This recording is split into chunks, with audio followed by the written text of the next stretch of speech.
Hello everyone, happy Vulnerable AF Friday. I wasn't sure if I was going to do a video. Not because I'm tired, because for once I don't actually feel that tired. Knock on wood. But because I didn't really feel like I had anything to talk about. I like to get on here and try to give insight, try to share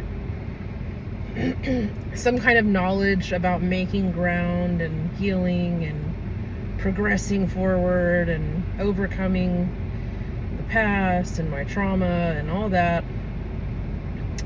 But I don't really have any kind of words of wisdom to that aspect today. Instead, I find myself reflecting on the fact that my therapist sent me an email a few days ago being like, hey, we haven't talked in a while. Are you still interested in therapy? Let me know, whatever, which I am interested. It's just sometimes it's hard to put yourself first in life. You know what I mean? Sometimes it's hard to really choose yourself. And I know that I need to, but it's like, why is that such a struggle? And of course, it'll go back to like people pleasing and whatever and yada, yada, yada. And a whole lifetime of putting myself last and not prioritizing my needs. Like, I know that's what it is, but it's like, why does it gotta be like that? Like, why, even as a grown adult, I'm still like finding myself very much feeling like a child in a way. Like, I don't know how to explain that. Let me see if I can figure out a way to phrase it where it makes sense what I'm saying. I don't know. Sometimes like I do adult things, but I don't feel like an adult. You know what I mean? And I don't think that's just for people in my position. I don't think that's just for people with PTSD. I think there's probably a lot of adults in the world that do adult things and don't really feel like an adult. Exactly. You know what I mean? But even then, like, I think sometimes there's some parts of me where I feel like I still have to shrink, even though I'm trying not to. And that's especially when it comes to like putting myself first, because it feels selfish. And I know it's not selfish.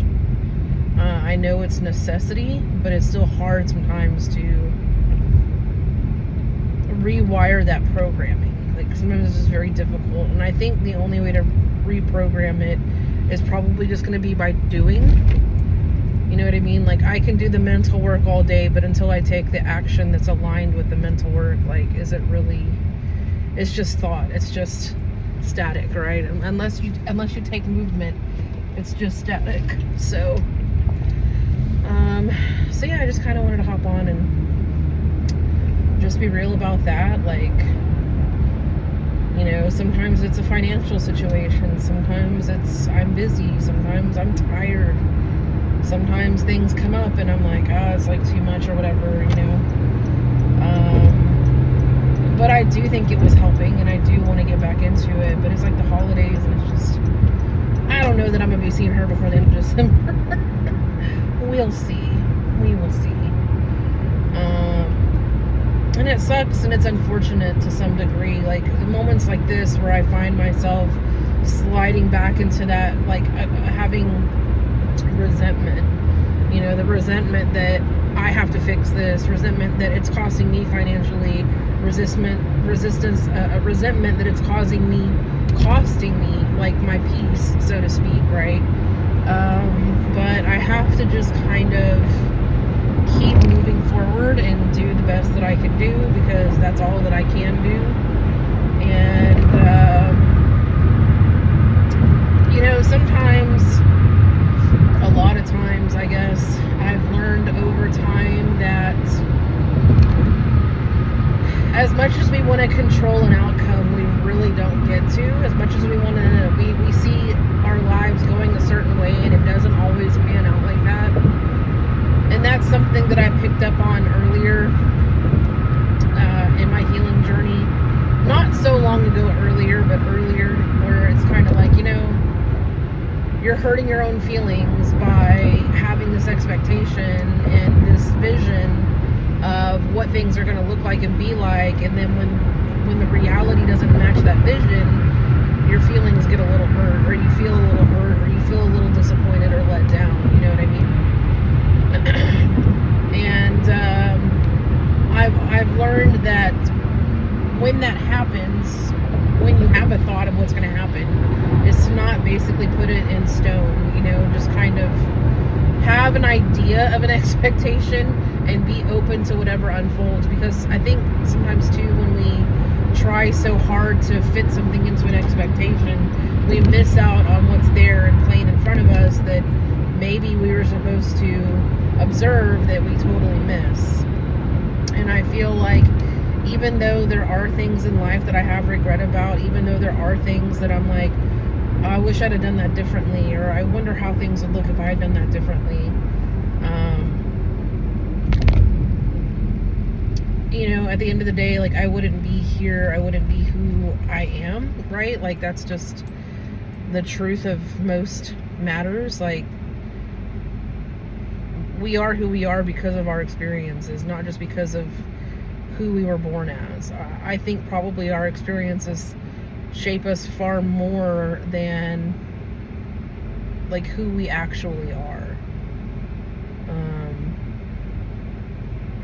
So like I have like a bit of disappointment where I'm like, oh, I thought I'd be this and I thought I'd be that, and I thought by now I would really be taking time to prioritize myself and my well-being, and I just really haven't.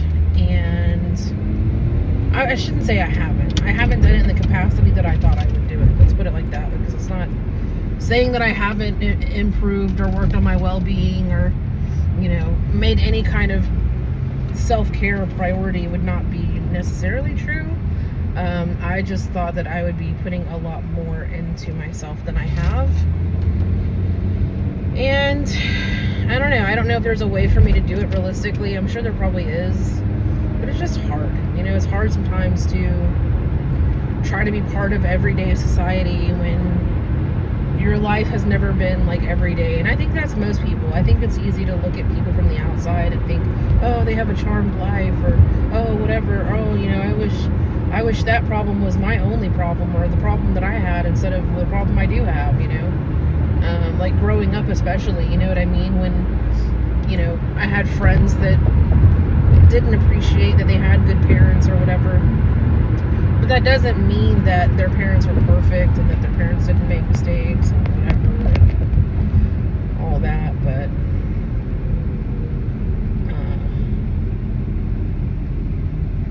it kind of is what it is. Like,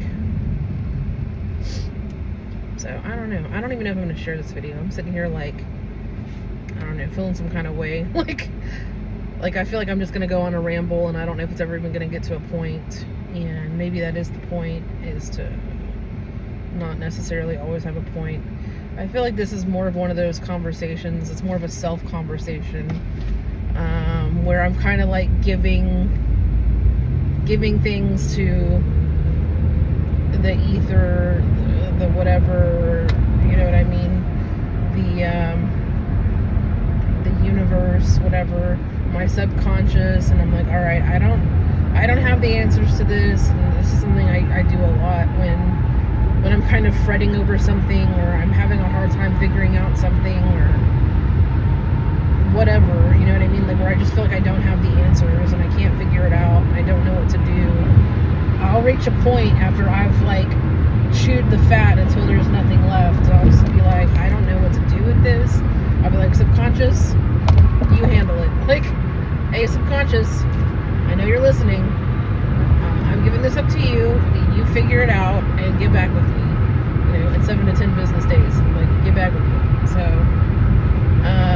and then typically that works out. You know, most times I will have kind of like a clarity or epiphany, if you will. You know, but it's. I think it's that intentional asking, that intentional question. The intention of really wanting to understand or wanting peace. Sometimes I want peace more than I want to understand, you know what I mean? And I think when you grow up the way that I grew up, understanding can be a form of peace. It's like, okay, it makes sense. Like, things have to make sense to a degree. that's just a me thing. I don't know if that's a PTSD thing. I don't know if that's like other people experience it thing. If you've happened across this channel and whatever, like, you know, if you can weigh in on it, please do. Because I feel like that's kind of as much as what I'm doing here as just being like a shout in the void, is trying to see what other people are experiencing that are on their like healing path, and trying to be their truest, highest self, you know, highest best self. And when you have trauma in the way, you cannot be typically your truest, highest best self. And I've been through a lot of Facebook groups, right? I was in a Facebook group for PTSD, and it does get overwhelming because there's so many people there. Once you reach a certain level, it's hard to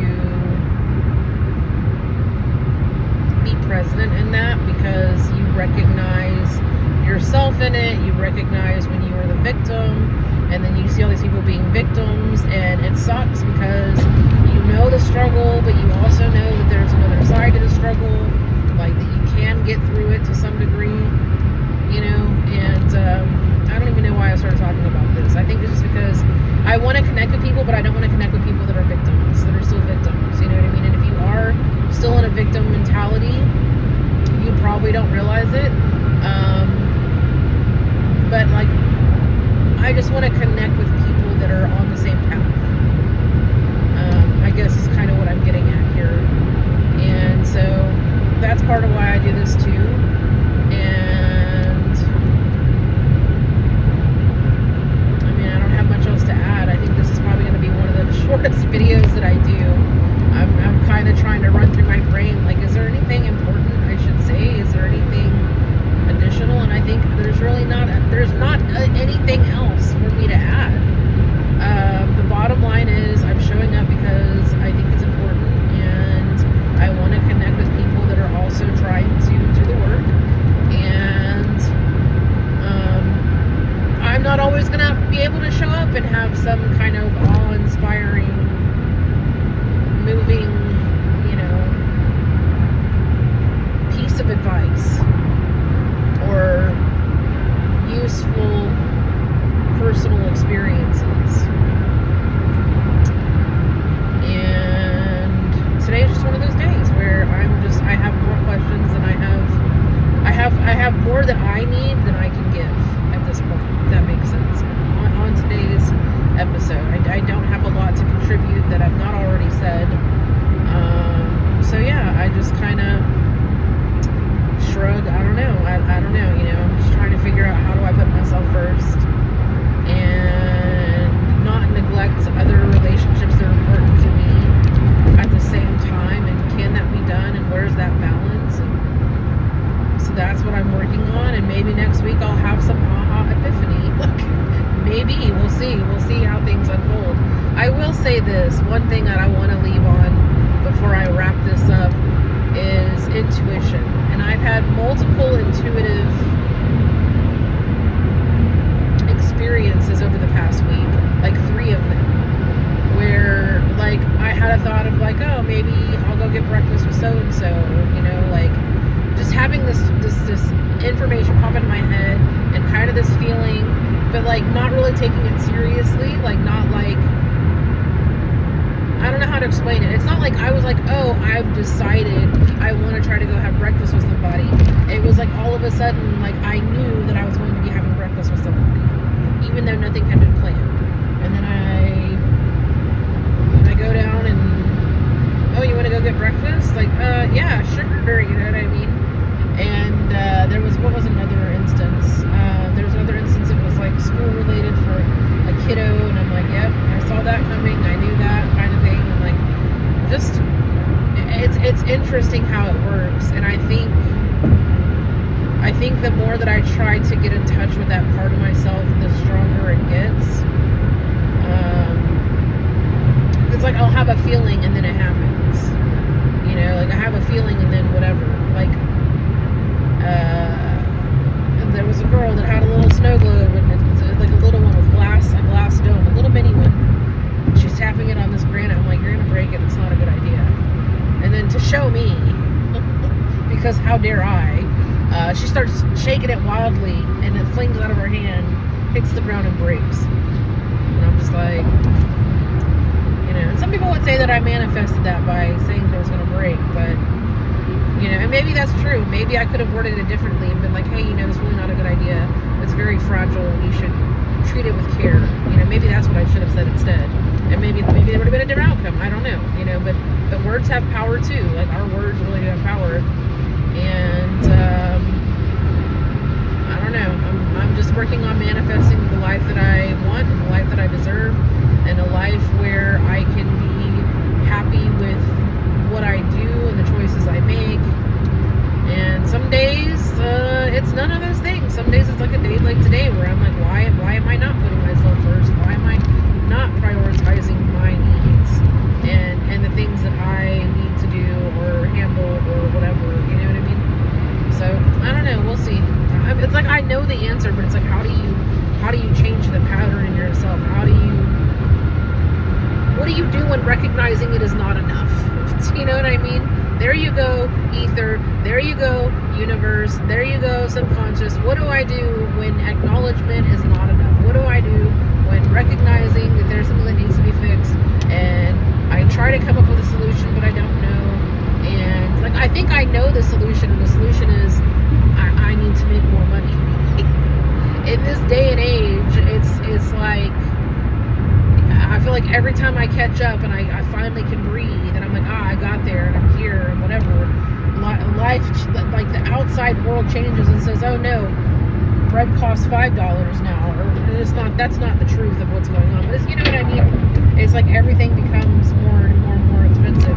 Inflation happens to your outside environment, but it doesn't happen to your bank account and you know what I mean? It's crazy. It's crazy to me. So, but that's kind of one of the things that I'm working on also, is creating a different financial path for myself. And it takes work and dedication and intention and all of those things, and I'm trying to definitely do that. And in the meantime, being like, why am I not prioritizing myself? So in some ways I am. That's what I'm saying. Like, in some ways I am, but in other ways, like, maybe I could be, but I'm not. So anyway, I think that's where I'm going to leave it today, because I don't know, this one doesn't feel great to me. I gotta be honest. This upload doesn't feel great. We'll see if it surfaces or not, and if it does, remember, if you can't stand nobody fuck else today, excuse me, please stand yourself. Be kind to yourself. Be patient with yourself. Be loving with yourself, even when you feel like, why am I not making myself a priority? And maybe making myself a priority is one way that I could and should be loving myself. Maybe. But again, you can't say nobody fuck else. Please stand yourself. If the holidays are difficult for you, try to do things that you know help you. Watch a funny movie. Go get a pedicure. Do a puzzle. Read a book. Reach out to the people that you do have connections with.